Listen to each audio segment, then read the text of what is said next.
Fokus negeri di bawah bahaya. Polis Tawau berjaya merampas hampir 35 kg syabu sejak awal tahun ini. Laporannya bersama Rita Aloysius Malik di Kota Kinabalu. Silakan Rita. Baik Zahira, susulan kejayaan itu, Ibu Pejabat Polis Daerah IPD Tawau kini diaktifkan untuk mengesan kes-kes dadah, terutama pengedaran dadah jadi syabu berskala besar.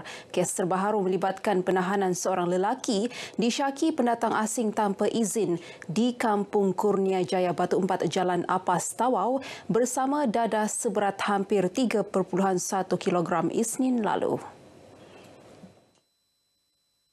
Ketua Polis Daerah Tawau, Jasmin Husin berkata lelaki berusia 42 tahun itu ditahan hasil serbuan sepasukan anggota bahagian siasatan jenayah narkotik IPD Tawau di sebuah rumah di perkampungan Setinggan atas air. Kejayaan itu menjadikan jumlah tangkapan berkaitan dadah sejak awal tahun ini sebanyak 30, melibatkan rampasan syabu seberat hampir 35 kilogram. Polis Tawau juga telah membuka kertas siasatan melibatkan 19 kes di bawah Seksyen 39B Akta Dadah Berbahaya 1952 setakat bulan ini. Dan IPD Tawau pada ketika ini kita mengaktifkan gerakan untuk mengesan kes-kes dadah yang berskala besar. ACP Jasmin bercakap dalam sidang media mengenai kejayaan rampasan dadah di IPD Tawau. Kerajaan negeri melaksanakan pelbagai program latihan dan kemahiran dalam usaha mengurangkan isu ketidakpadanan kemahiran dan kebergantungan terhadap pekerja asing. Inisiatif itu dijalankan dengan kerjasama agensi berkaitan seperti Perbadanan Produktiviti Malaysia MPC iaitu Academy in Industry AIL. Ketua Menteri Datuk Seri Panglima Haji Haji Nur berkata program latihan dan kemahiran yang dijalankan bertujuan membantu belia dan golongan sasar meningkatkan kemahiran sekaligus mendapat pekerjaan yang sesuai. Beliau berucap demikian sempena Majlis Pelancaran Program Tanggungjawab Sosial Korporat CSR Productivity at Kinabalu dan Academy in Industry AIL MPC dengan kerjasama sebuah syarikat perladangan di Dewan Kinabalu, Taman Kinabalu, Ranau.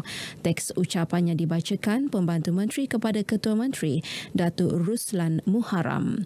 Menurut Datuk Haji, ramai tenaga kerja tempatan berkemahiran diperlukan selepas pembukaan kilang kerajang tembaga dan kilang pembuatan kaca solar di Taman Perindustrian Kota Kinabalu KKIP serta projek penanaman kelapa berpenghasilan tinggi di Pitas.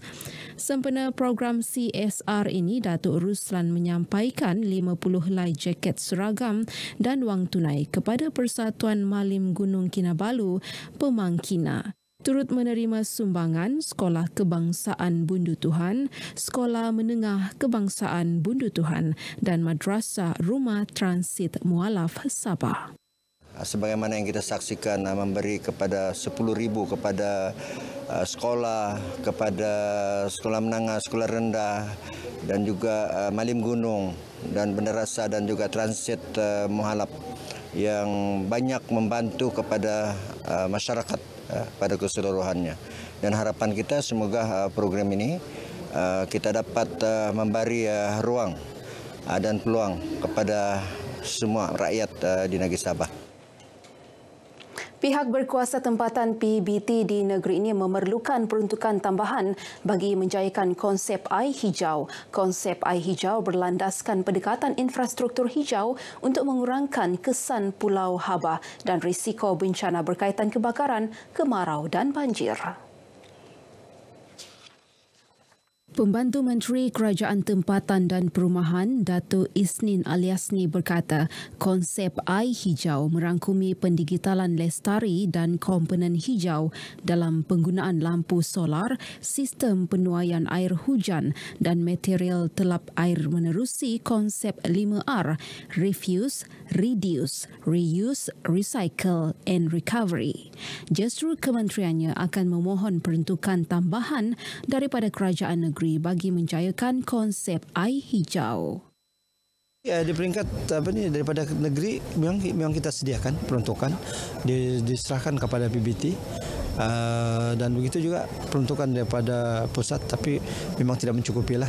So, jadi kita minta lagi selepas ini supaya ditambah budget sama ada negeri dan pusat supaya kita program ini air jauh ini dapat lagi direalisasikan dengan baik dan dapat dimanfaatkan oleh semua. Datuk Isnin ditemui pemberita selepas merasmikan bengkel resolusi air hijau tindakan bersepadu PBT dan masyarakat Zon 4 di Dewan Pak Musa Beaufort. Beliau berharap penganjuran bengkel diperluas hingga peringkat akar umbi dalam usaha membudayakan masyarakat rendah karbon sekaligus mewujudkan persekitaran tempat tinggal yang lebih sejahtera. Sempena majlis ini, Datuk Isnin turut merasmikan Pusat Aspirasi Rendah Karbon Majlis Daerah Beaufort. Ibu bapa kepada 21 pelajar Kolej Teknologi Yayasan Sabah KTYS yang kini menuntut di Mesir dan Jordan diminta agar bertenang. Ini kerana kerajaan menerusi Kementerian Luar sentiasa memantau keselamatan pelajar Malaysia di Timur Tengah susulan konflik Israel dan Palestin. Kami menasihati ibu bapa janganlah bimbang kerana kerajaan sama ada kerajaan persekutuan ataupun kerajaan negeri sentiasa memantau keselamatan anak-anak kita di Jordan dan juga di Mesir. Yang penting kita banyak-banyak berdoa. Semoga mereka akan berada dalam keadaan selamat dan belajar dengan lebih baik lagi. Sekiranya keselamatan tidak mengizinkan, sudah tentu kerajaan akan memanggil mereka pulang.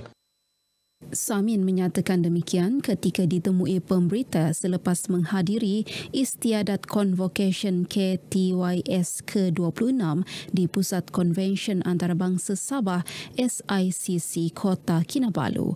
Beliau diminta mengulas mengenai keselamatan 21 pelajar KTYS yang melanjutkan pelajaran ke Timur Tengah iaitu Mesir dan Jordan susulan konflik Israel dan Palestin.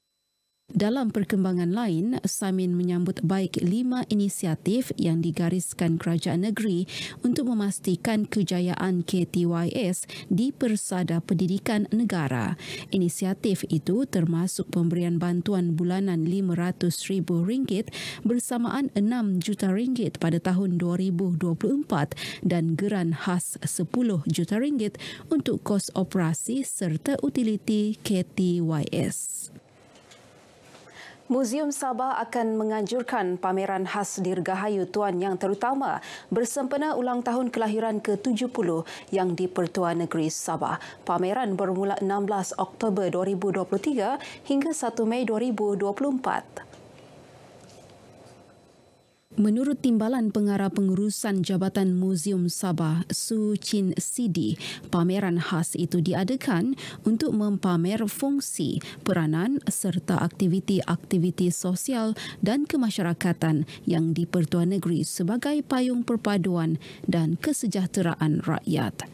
Jabatan muzium mengharapkan orang awam, terutama pelajar-pelajar dan juga para penyelidik untuk tampil dan menyaksikan dan memeriahkan lagi pameran ini. Banyak yang kita boleh pelajari daripada pameran ini. Suchin berkata demikian kepada RTM selepas menjadi tetamu dalam Sembang Ekspresi di Konti Sabah FM, Kota Kinabalu. Pameran dijangka dirasmikan yang di-Pertuan Negeri Tun Johar Datuk Mahiruddin.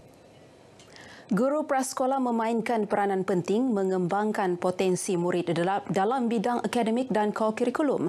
Ini kerana potensi setiap murid perlu digilap dari awal dan dikembangkan sehingga mencapai kecemerlangan dan mampu bersaing di peringkat antarabangsa.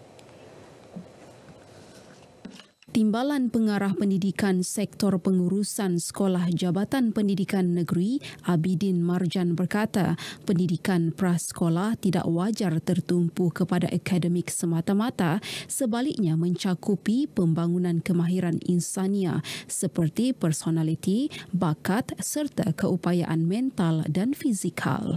Kita harus ingat, anak-anak didik kita ni adalah pewaris generasi pemimpin yang akan datang. Sudah tentu mereka perlukan bimbingan. Kita perlukan mereka diberikan pendedahan yang sebaik mungkin untuk mereka dengan potensi yang cukup hebat kita ketengahkan pada masa akan datang. Abidin memberitahu pemberita selepas merasmikan Karnival Sukan Prasekolah Peringkat Daerah Tawau 2023 yang disertai 232 murid prasekolah dari 6 zon. Baik, paparan tadi mengakhiri perkembangan dari Sabah untuk petang ini. Seterusnya kembali bersama Zahira. Silakan.